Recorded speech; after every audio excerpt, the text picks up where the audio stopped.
and welcome back. Today I have one of my favorite stories titled Chrysanthemum.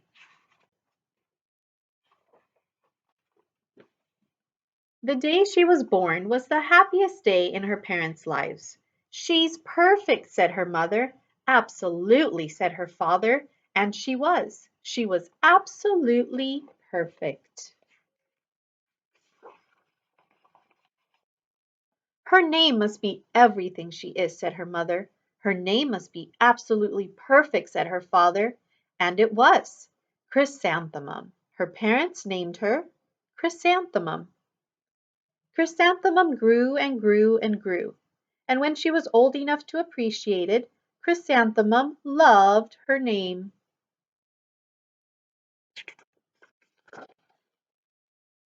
She loved the way it sounded when her mother woke her up.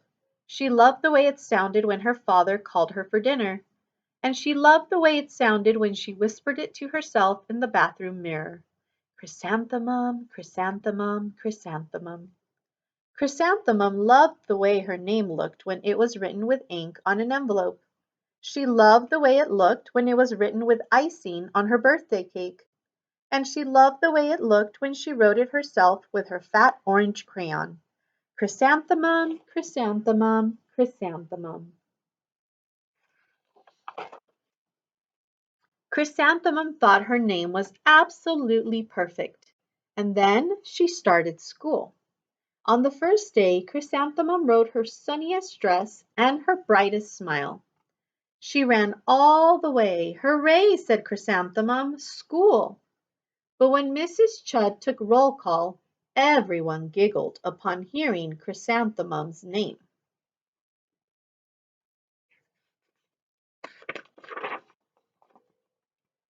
It's so long, said Joe. It scarcely fits on your name tag, said Rita, pointing. I'm named after my grandmother, said Victoria. You're named after a flower. Chrysanthemum wilted. She did not think her name was absolutely perfect.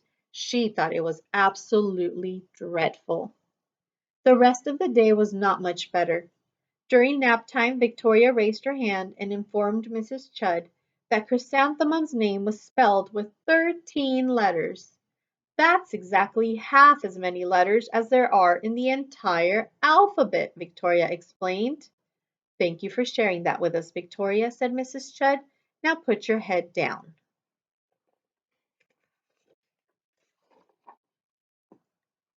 If I had a name like yours, I'd change it, Victoria said, as the students lined up to go home. I wish I could, thought Chrysanthemum miserably. Welcome home, said her mother. Welcome home, said her father. School is no place for me, said Chrysanthemum. My name is too long. It scarcely fits on my name tag, and I'm named after a flower. Oh, pish, said her mother. Your name is beautiful, and precious, and priceless, and fascinating, and winsome, said her father. It's everything you are, said her mother. Absolutely perfect, said her father. Chrysanthemum felt much better after her favorite dinner, macaroni and cheese with ketchup, and an evening filled with hugs and kisses and parcheesi. That night Chrysanthemum dreamed that her name was Jane. It was an extremely pleasant dream. The next morning Chrysanthemum wore her most comfortable jumper. She walked to school as slowly as she could. She dragged her feet in the dirt. Chrysanthemum, chrysanthemum, chrysanthemum, she wrote. She even looks like a flower, said Victoria, as Chrysanthemum entered the playground. Let's pick her, said Rita, pointing. Let's smell her, said Joe. Chrysanthemum wilted. She did not think her name was absolutely perfect. She thought it was absolutely dreadful. The rest of the day was not much better. During nap time, Victoria raised her hand and said, A chrysanthemum is a flower. It lives in a garden with worms and other dirty things. Thank you for sharing that with us, Victoria, said Mrs. Chudd. Now put your head down. I just cannot believe your name, Victoria said, as the students lined up to go home. Neither can I, thought Chrysanthemum miserably. Welcome home, said her mother. Welcome home, said her father. School is no place for me, said Chrysanthemum. They said I even look like a flower. They pretended to pick me and smell me. Oh, pish, said her mother. They're just jealous. And envious and begrudging and discontented and jaundiced, said her father. Who wouldn't be jealous of a name like yours, said her mother.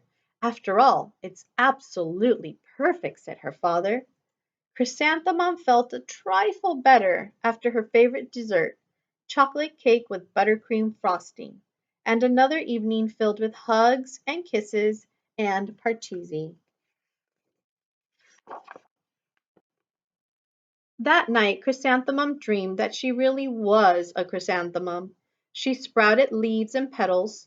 Victoria picked her and plucked the leaves and petals one by one until there was nothing left but a scrawny stem. It was the worst nightmare of Chrysanthemum's life. Chrysanthemum wore her outfit with 7 pockets the next morning.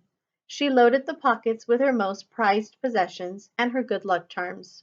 Chrysanthemum took the longest route possible to school. She stopped and stared at each and every flower. Chrysanthemum, chrysanthemum, chrysanthemum, the flowers seemed to say. That morning the students were introduced to Mrs. Twinkle, the music teacher. Her voice was like something out of a dream, as was everything else about her. The students were speechless. They thought Mrs. Twinkle was an indescribable wonder. They went out of their way to make a nice impression. Mrs. Twinkle led the students in scales. Then she assigned roles for the class musical. Victoria was chosen as the dainty fairy queen. Rita was chosen as the spiffy butterfly princess. Jo was chosen as the all-important pixie messenger, and Chrysanthemum was chosen as a daisy.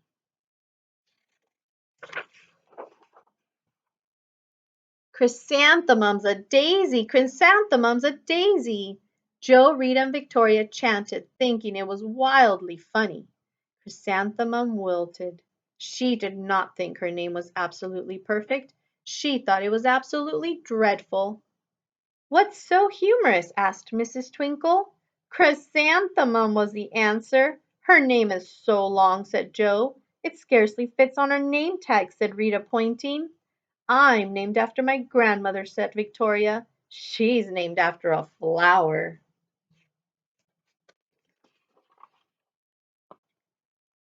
"My name is long," said Mrs. Twinkle. "It is?" said Jo. "My name would scarcely fit on a name tag," said Mrs. Twinkle. "It would?" said Rita, pointing. "And," said Mrs. Twinkle, "I'm named after a flower, too."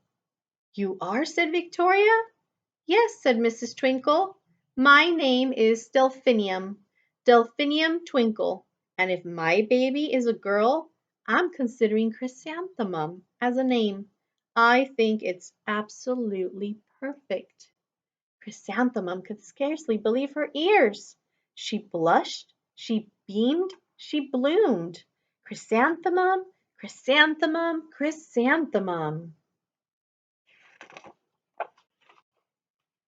Jo, Rita, and Victoria looked at Chrysanthemum longingly. "Call me Marigold," said Jo. "I'm Carnation," said Rita, pointing. "My name is Lily of the Valley," said Victoria. Chrysanthemum did not think her name was absolutely perfect. She knew it. Overall, the class musical was a huge success. Chrysanthemum was absolutely perfect as a daisy. Victoria made the only mistake. She completely forgot her lines as the dainty fairy queen. Chrysanthemum thought it was wildly funny and she giggled throughout the entire dance of the flowers. Eventually, Mrs. Twinkle gave birth to a healthy baby girl, and of course, she named her Chrysanthemum. I hope you enjoyed our story today, boys and girls, and I will see you again tomorrow. Bye.